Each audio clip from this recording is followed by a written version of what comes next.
জন্তু মরা ভেসে যাচ্ছে, তার উপরে একটা পাখি বসে আছে, তার ডানায় কৃষ্ণর নাম লেখা, মাঝে মাঝে সেই মরাটা ঠুকরে ঠুকরে খাচ্ছে। ভীম বলল, যদি ডানায় কৃষ্ণ নাম লেখা থাকবে তবে নোংরা খাবে কেন, নোংরায় বসবে কেন? এটা গিয়ে কৃষ্ণকেই জিজ্ঞাসা করব। এবার অর্জুন যে রাস্তা দিয়ে যাচ্ছিল সে দেখলো একটা গাভী একটা বাছুর প্রসব করেছে। তা বাছুরের যেখানেই যাচ্ছে সেখান থেকে রুধি মানে রক্ত ঝরছে, বাছুরটা মারাই গেল। অর্জুন ভাবলো মা আদর করছে করুক, তো সন্তানটা মারাই গেল, এটা গিয়ে কৃষ্ণকেই জিজ্ঞাসা করব। এবার নকুল যে রাস্তায় যাচ্ছিল সে দেখলো 6টা কুয়ো, 4টাতে জল আছে, 2টোতে নাই। নকুল ভাবলো যদি জল থাকবে তাহলে 6টাতেই থাকবে, আর যদি জল না থাকবে পরপর 6টাতেই থাকবে না। এর রহস্যটা কি কৃষ্ণকে গিয়ে জিজ্ঞাসা করব। এবার সহদেব এসে একটা পাহাড়ের ধারে এসে দাঁড়িয়েছে। এমন সময় দেখলো পাহাড়ের চূড়া থেকে একটা পাথর গড়িয়ে আসছে, গাছপালা ভেঙে নিচের দিকে পড়ছে। হঠাৎ পাথর থেমে গেল, আটকালো কিসে আটকে গেল? দেখলো ঘাসের একটা গোড়ায় আটকে গিয়েছে, ঘাসের আগায় আটকে গিয়েছে। সহদেব বলল, এত বড় একটা পাথর ঘাসের আগায় আটকে গেল, এটা গিয়ে কৃষ্ণকেই জিজ্ঞাসা করব। ব্যাস 5 ভাই ফিরে এসেছে, কৃষ্ণ এসেছে। উলুধ্বনি শঙ্খধ্বনি করে নারীগণ, উলুধ্বনি শঙ্খের ধ্বনি করে নারীগণ, উলুধ্বনি শঙ্খের ধ্বনি করে নারীগণ, আবার হরিধ্বনি করে সব ভক্তগণ, হরিধ্বনি করে সবে ভক্তগণ, উলুধ্বনি শঙ্খধ্বনি করে নারীগণ, উলুধ্বনি শঙ্খের ধ্বনি করে নারীগণ। পাণ্ডব, তোমরা আমার মুখ গোমরা করে বসে আছো কেন? ভীম বলে, তোমার জন্য। 5 ভাই 5 জনকে 5 রাস্তায় পাঠিয়েছো, 5 জনা 5টা জিনিস দেখে ক্ষত হয়ে বসে আছে। তো যুধিষ্ঠির তুমি কি দেখেছো? বলে হাতি। তা হাতি তো সবাই দেখে। বলে আমি দেখেছি একটা হাতির 2টো সুর। তখন কৃষ্ণ বলছে, যুধিষ্ঠির তুমি কালকে প্রশ্ন করেছিলে না কলিকালের মানুষ কেমন হবে? তা কলিকালের যিনি রাজা, যার নাম হচ্ছে কলি, কলি হাতির রূপ ধারণ করে দেখিয়ে দিল কলিকালের মানুষ কেমন হবে। যুধিষ্ঠির মহারাজ বলল, আমি যাকে দেখেছি সে কলি। বলে হ্যাঁ। তা হাতির রূপ ধারণ করে আমাকে কি বোঝাতে চাইছে? না তুমি যেমন দেখলে একটা হাতি 2টো সুর, এই কলিযুগে কি নারী কি পুরুষ এরা সব দুমুখ মানুষ, মুখে বলবে আর মনে মনে ভাববে আর। যেমন এক স্বামী বাজার থেকে এসে বলছে, কই গো বিমলার মা, তাড়াতাড়ি এসো। বিমলার মা তাড়াতাড়ি হাত পাখা নিয়ে গিয়ে, ও গো তুমি আমাদের জন্য কত কষ্ট করছো, কি কষ্ট না হচ্ছে তোমার, তুমি ঘেমে গেছো। তখন সে বলে, একটা কথা বলবো তোমায়, জীবনে ব্যবসার জন্য কত জায়গায় না যেতে হলো, কত মেয়ে মানুষ যে দেখলাম, তোমার মতো এমন সুন্দর হবে না। আবার মনে মনে ভাবছে, বাজারে পদ্মা বলে যে মেয়েটা মাছ বিক্রি করে তার মতো হবে না। তাহলে মুখে বললে মনে মনে ভাবছে। মেয়েরা বিছানায় শুয়ে থাকে অন্যের কথা ভাবে, কই গো কি ভাবছো? বলে আমি তো তোমার কথাই ভাবছি। রাধে। এই কলিকালের মানুষ দুমুখ মানুষ হবে। যুধিষ্ঠির বলল, কৃষ্ণ জন্ম যদি হয় কলিকালে জন্ম দিও না। কেন? এই দুমুখের সঙ্গে আমি টেকতে পারবো না। একে আমি সাদাসিধে মানুষের দুমুখের সঙ্গে আমি টেকতে পারবো না। আচ্ছা ঠিক আছে ভীম, তুমি কি দেখছো? বলে আমি দেখলাম নদী দিয়ে একটা মরা জন্তু ভেসে যাচ্ছে, তার উপরে একটা পাখি বসে আছে, ডানায় কৃষ্ণ নাম লেখা, মাঝে মাঝে সেই মরাটাকে ঠুকরে ঠুকরে খাচ্ছে। তাহলে ডানায় যদি কৃষ্ণ নাম লেখা থাকবে তাহলে নোংরার ওপরে বসবে কেন, নোংরা বা খাবে কেন? তখন কৃষ্ণ বলল, ভীম তুমি কালকে বলেছিলে না কলিকালের ধর্ম কেমন হবে? কলি ওই পাখির রূপ ধারণ করে দেখিয়ে দিল কলিকালের ধর্ম কেমন হবে। তো পাখির রূপ ধারণ করে আমাকে কি বোঝাতে চাইছে? না, এই কলিকালের মানুষ এরা বাইরেটা সাধুর বেশ, ভেতরটা দেখার বিষয়। ললাটে তিলক দিয়ে তেলে ভাজা দোকানে বসে তেলে ভাজা কিনে খাবে, ললাটে তিলক দিয়ে মোড়ে বসে তাস খেলবে। সব বাইরেটা দেখতে সাধুর মতো হবে, ভেতরটা হচ্ছে দেখার বিষয়, ভেতরে কতটা পরিচ্ছন্ন আছে। ভীম বলল, কৃষ্ণ তাহলে আমাকেও কলিকালে জন্ম দিও না। কেন? এ ভণ্ডদের সঙ্গে আমি থাকতে পারবো না। আচ্ছা অর্জুন, তুমি কি দেখাচ্ছ? বলে, আমি দেখলাম একটা গাভী মাতা একটি বাছুর প্রসব করেছে। তা বাছুরের যেখানেই চাটে সেখান থেকেই রক্ত ঝরছে, বাছুরটা মারাই গেল। ভগবান বলল, অর্জুন তুমি বলেছ না কলিকালের মা কেমন হবে আর কলিকালের বাবা কেমন হবে?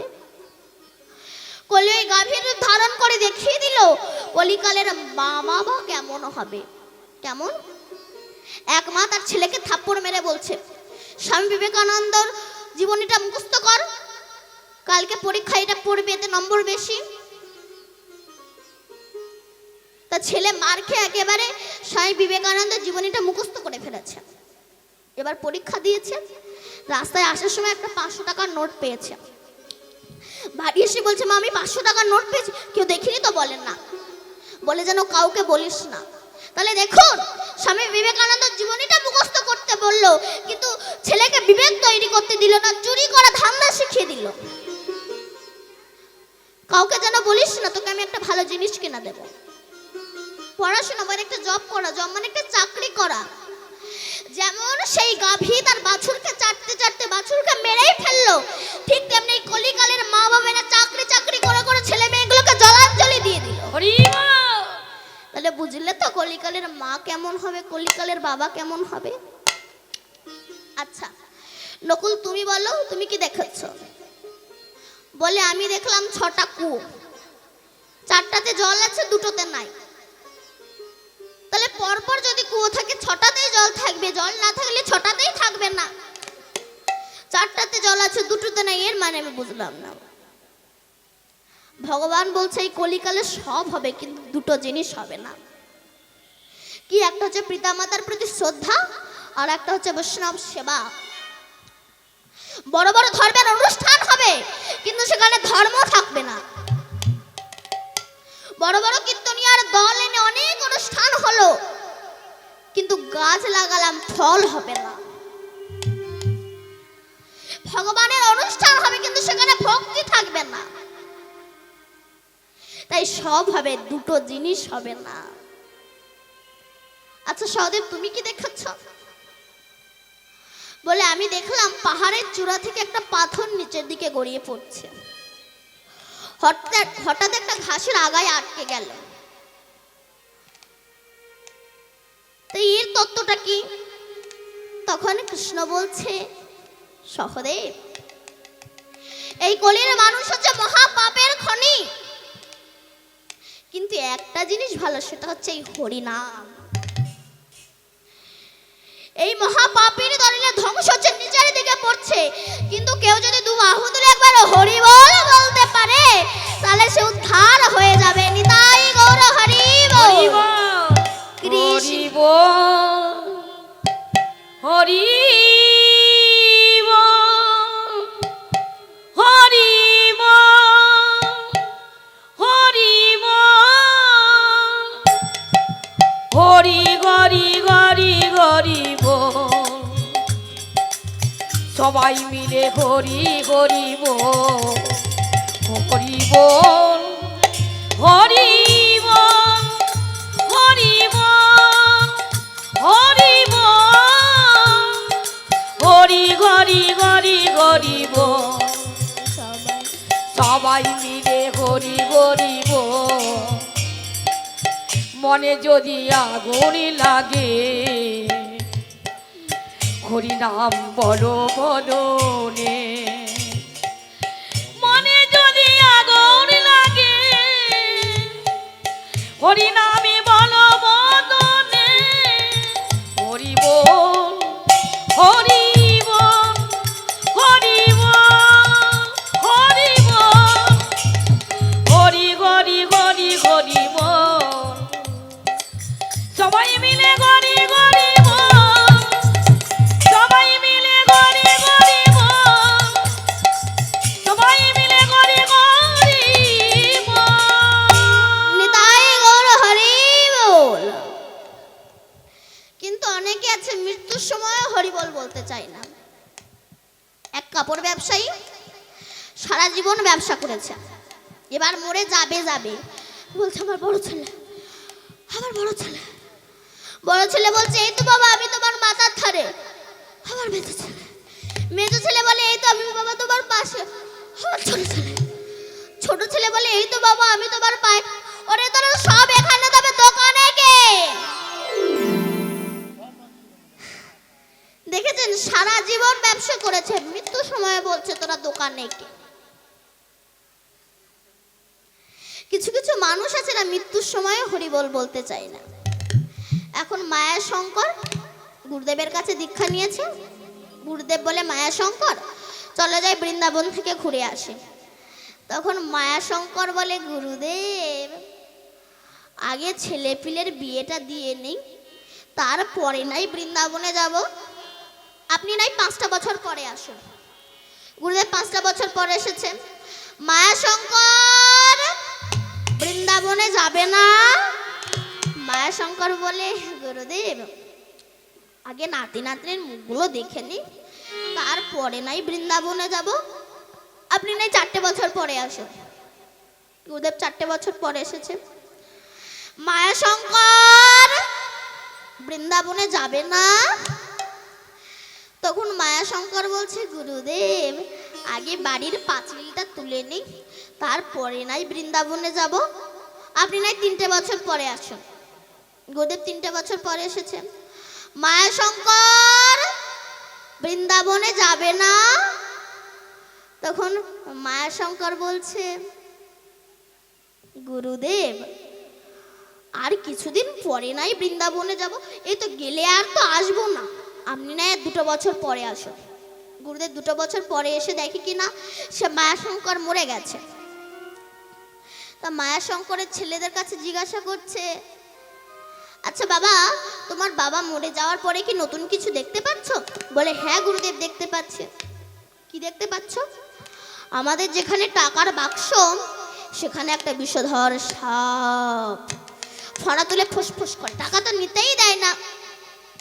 গুরুদেব তো বুঝতে পেরেছেন মায়া শঙ্কর সংসারের আসক্তি ছাড়তে পারেনি, তাই সেই সাপের কাছে গিয়ে কুমণ্ডলু থেকে জল দিয়ে বলছে মায়া শঙ্কর বৃন্দাবনে যাবে না। তখন সেই সাপরূপী মায়া শঙ্কর বলছে গুরুদেব দেখুন এই ছেলে পিলেদের জ্বালে এখন আমার টাকা চৌকি দিতে হচ্ছে, মরেও শান্তি নেই। গুরুদেব আপনি না আর 1টা বছর পরে আসুন। গুরুদেব 1টা বছর পরে এসেছে। এসে দেখি কিনা সে সাপও মরে গেছে।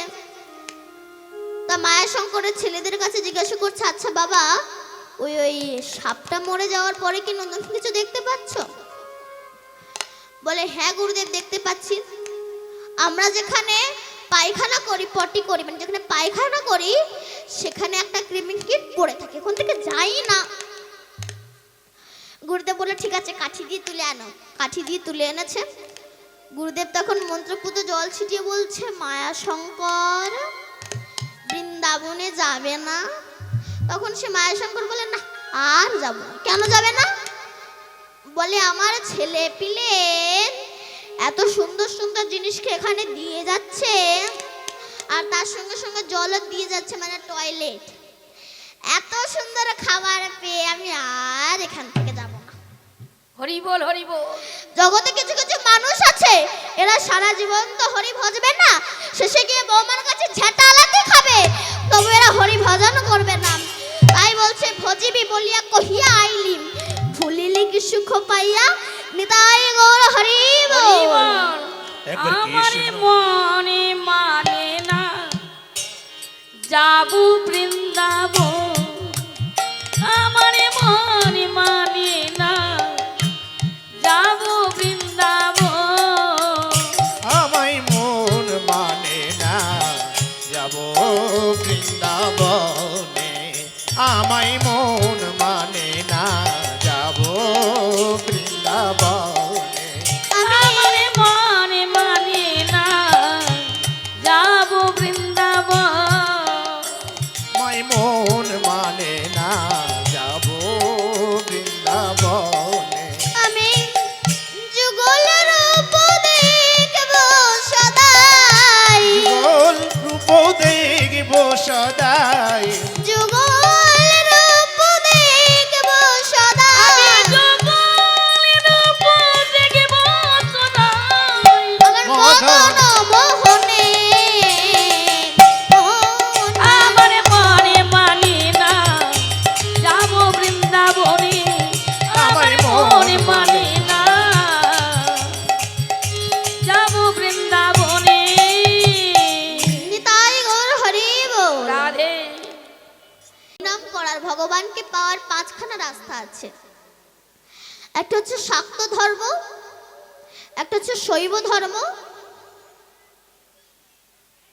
একটা হচ্ছে সূর্য দেবতাকে পূজা করা, আর একটা হচ্ছে গানাবত্র ধর্ম, আর একটা হচ্ছে বৈষ্ণব ধর্ম। তো শাক্ত ধর্ম মানে মা কালীকে ভজনা করে, এই মা কালিকার ভজনা করে, এই মা কালী ইনিও ভগবানকে ভজনা করে। অনেকে বলে কালীও যা কৃষ্ণও তাই, তাহলে বউও যা শালীও তাই, ও তো সেই শাশুড়িরই মেয়ে। জগতে কালী পূজা বেশি হয়, কৃষ্ণ পূজা কম হয়। কেন? না কালী পূজা করলে নাকি পাঁঠার মাংস খেতে হয়। আচ্ছা, কালী পূজা করলে পাঁঠার মাংস খেতে, এটা কোন শাস্ত্রে লেখা আছে? মন গড়া শাস্ত্র। রামকৃষ্ণদেব বলছে, ওরে যিনি জগৎ জননী মা, সে কি সন্তানের মাংস খায় রে? কোন পাঠা বলে দিবি?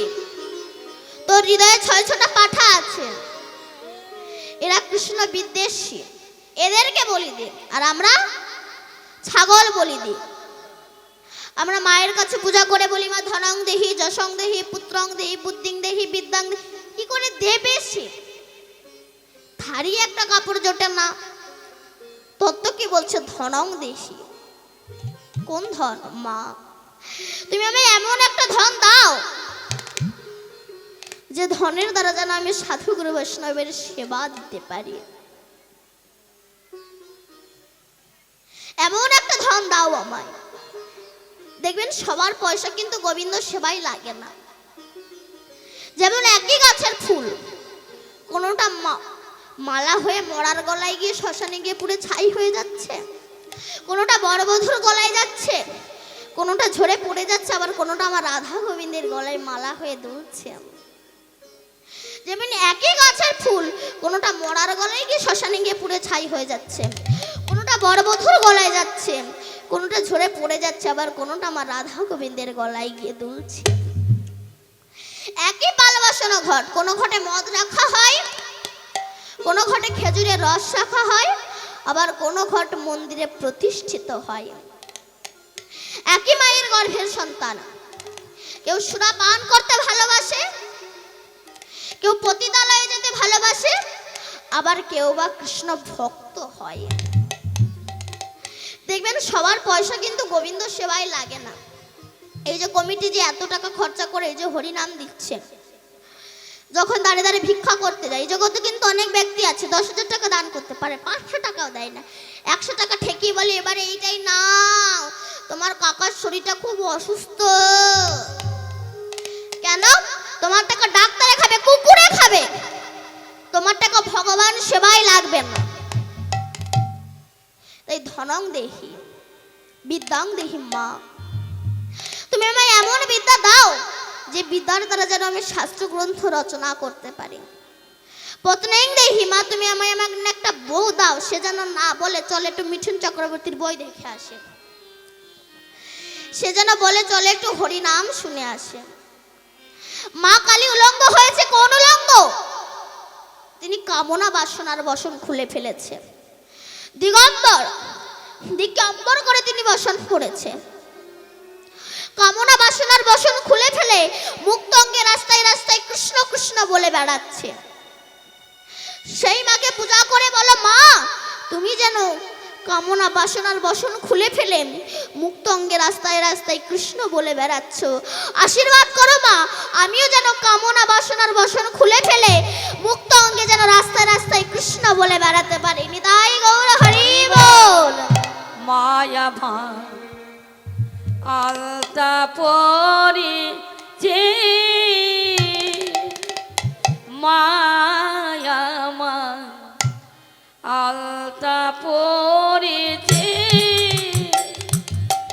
মায়া মা আলতা পরেছে মায়ে শিরে কপা এলো চো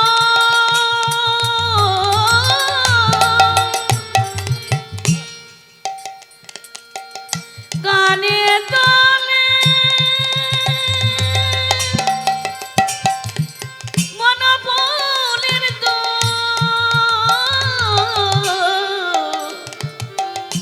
শিরে খোপা মায়ের দেখো এলো চো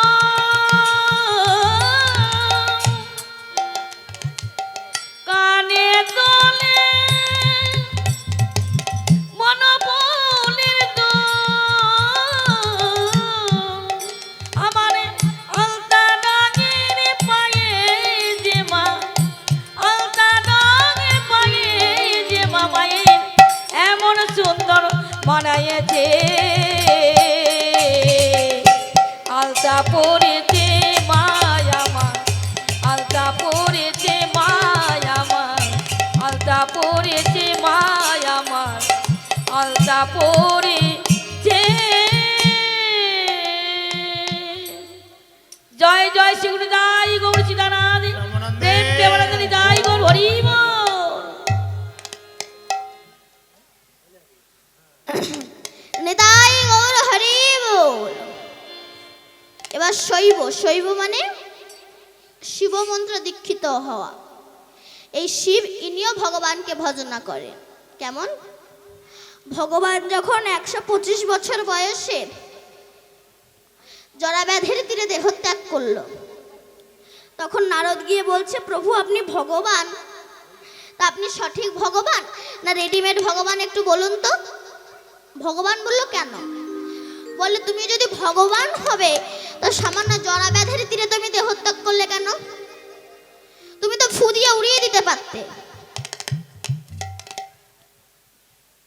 সামান্য জরাব্যাধির তীরে দেহত্যাগ করলে কেন? তখন ভগবান বলল, নারদ আমি পূর্বজন্মে বালিকে নৃশংসভাবে হত্যা করেছিলাম।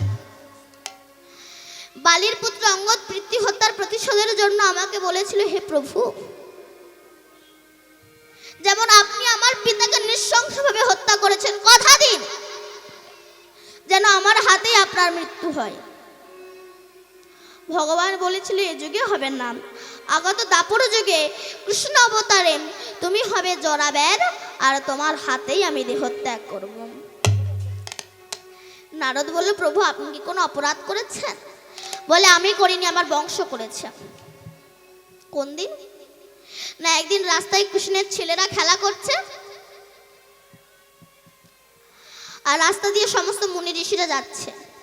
সেই সময় কৃষ্ণের একটা ছেলে আর একটা ছেলে শাম্বুকে ডেকে বলছে, তুই তো মেয়েদের মতো দেখতে, ওকে ভালো করে মেয়েদের মতো সাজিয়ে পেটের ভিতরে কিছু ন্যাকড়া চোকড়া ঢুকিয়ে দিয়ে ঋষিদের সামনে এসে বলছে, এটা আমাদের ভগ্নী, বলুন এর পেটে কি সন্তান আছে, ছেলে না মেয়ে?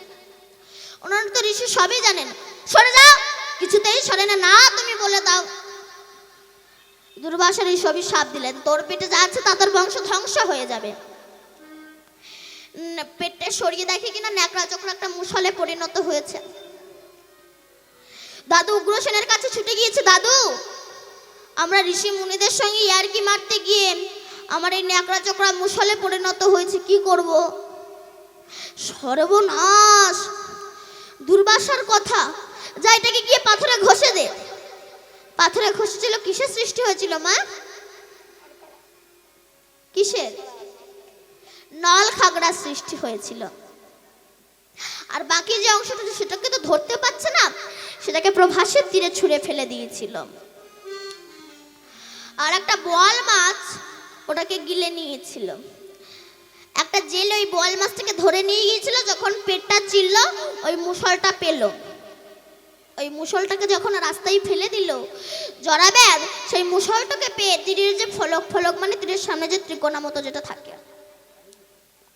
তৈরি করে সোজা চলে এলেন প্রভাসের তীরে। সেখানে আমার ভগবান নিম গাছের ডালে বসে পা দোলাচ্ছিলেন। ভগবানের চরণটা লাল টুকটুক করছিল। জরাব্যাধ পাখির ঠোঁট মনে করে তীর মেরেছে, আর সেই তীর শেষে চরণে পড়েছে। অনেকে বলে কৃষ্ণ 125 বছর বয়সে জরাব্যাধের তীরে দেহত্যাগ করার পরে তাকে নাকি সদ্দাহন করা হয়েছিল। এটা ভুল, কারণ তিনি অব্যয়, অক্ষয়, অবিনেশ্বরী, জন্মায় না মরেও না, প্রয়োজনে আসে আর যায় কেন। যদা যদা হি ধর্মস্য গ্লানির্ভবতি ভারত ইয়াভ্যুত্থানম অধর্মস্য তদাত্মানম সৃজাম্যহম পরিত্রাণায় সাধুনাং বিনাশায় চ দুষ্কৃতম ধর্ম সমাস্থাপনার্থায় সম্ভবামি যুগে যুগে যুগে। সাধুদের পরিত্রাণ দেওয়ার জন্যে, ভক্তদের উদ্ধার করার জন্যে, অভক্তদের বিনাশ করার জন্য তিনি যুগে যুগে আসেন এবং যান। যখন কৃষ্ণ 125 বছর বয়সে জরাব্যাধের তীরে দেহত্যাগ করলেন, সেই সময় স্বর্গ থেকে স্বর্ণ রথ এলো, ওই রথে করে আমার কৃষ্ণ চলে গেলেন। আচ্ছা, কৃষ্ণ তো 125 বছর বয়সে জরাব্যাধের তীরে দেহত্যাগ করলেন, কিন্তু রাধারানী গেলেন কোথায়? যখন কৃষ্ণ 125 বছর বয়সে জরাব্যাধের তীরে দেহত্যাগ করলো, স্বর্গ থেকে স্বর্ণ রথ এলো, ওই রথে কৃষ্ণ যখন উঠলো, রাধা অষ্টসখীকে নিজের দেহের মধ্যে নিয়ে কৃষ্ণের দেখে বিলীন হয়ে গেল।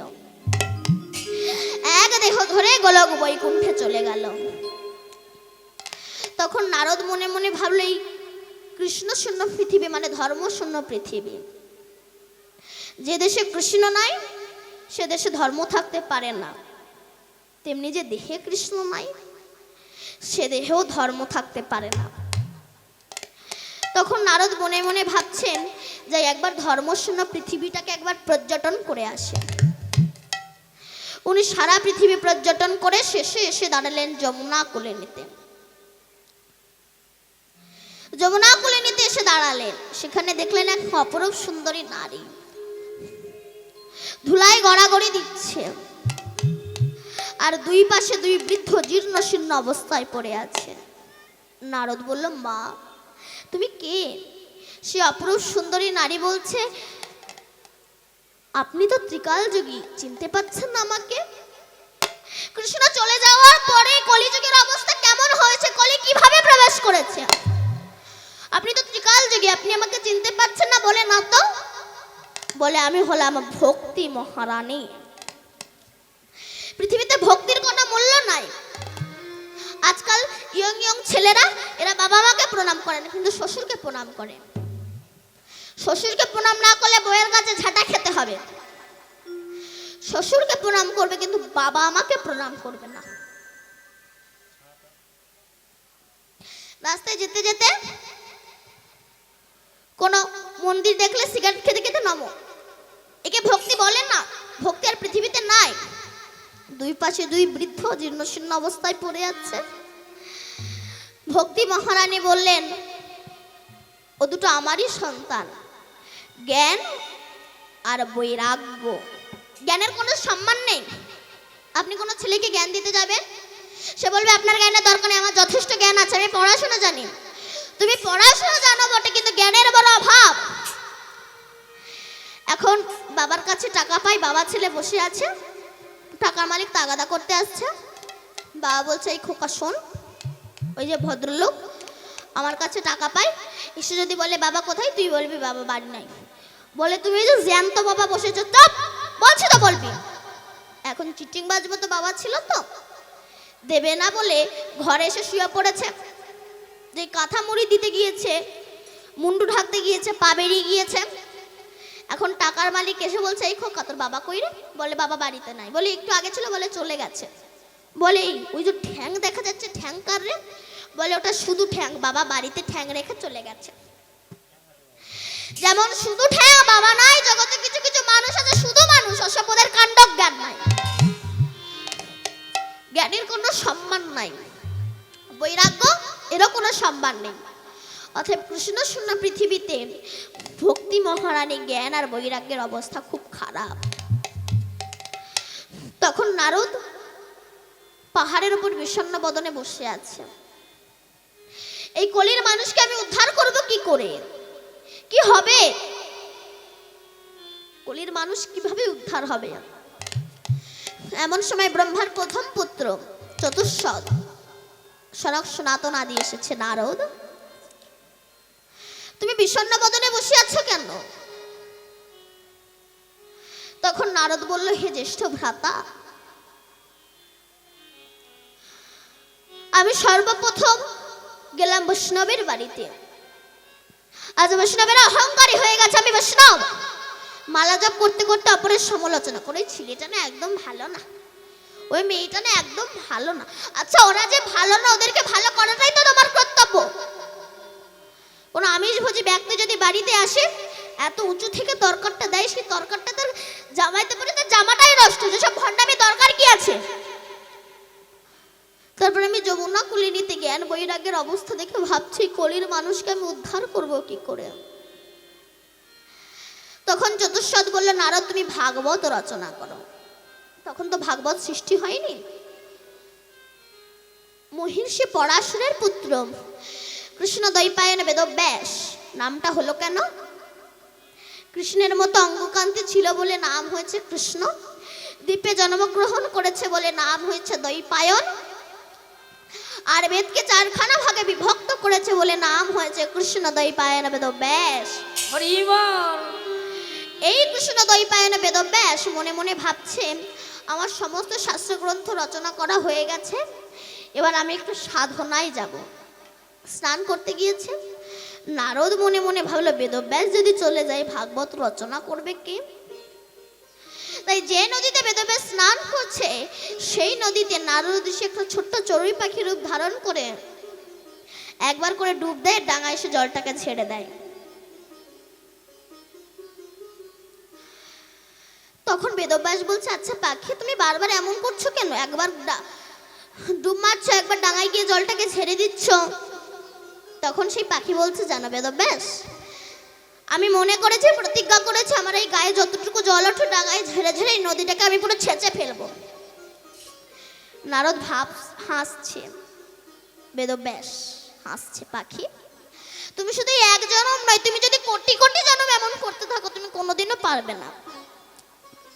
পাখিটা ছোট হলে কি হবে? রাগ হয়েছে, বলে বেদব্যাস ঠিক আছে, আমি নাই মানছি, আমি পারবো না, আমি পারবো না এই নদীটাকে ছেঁচতে। কিন্তু বেদব্যাস তুমি কি করে ভাবলে? অনন্ত কৃষ্ণের নাম অনন্ত মহিমা, তুমি কি করে ভাবলে সেই নাম তুমি শেষ করে ফেলেছ? বেদব্যাসের চৈতন্য হলো, ঘরে ফিরে বিষণ্ণ বদনে বসে আছে। এমন সময় নারদ ঋষি এসেছে। জয় হোক বেদব্যাসের, জয় হোক।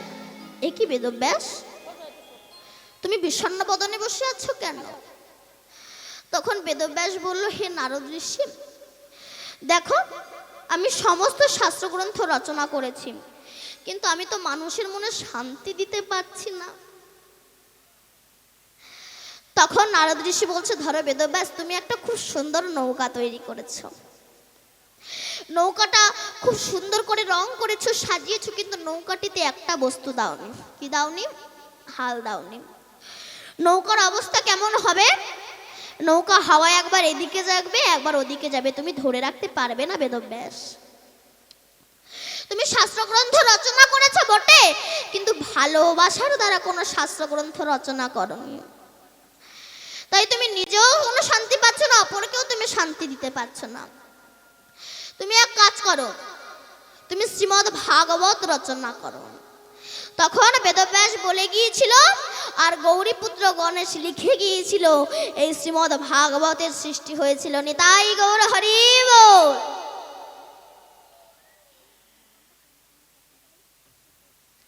হে ভব বঞ্জন নাম নিরঞ্জন আনন্দ নবঘন তুমি আনন্দ নব ঘন হে ভব ভঞ্জন নাম নিরঞ্জন আনন্দ নবঘন আনন্দ নব ঘন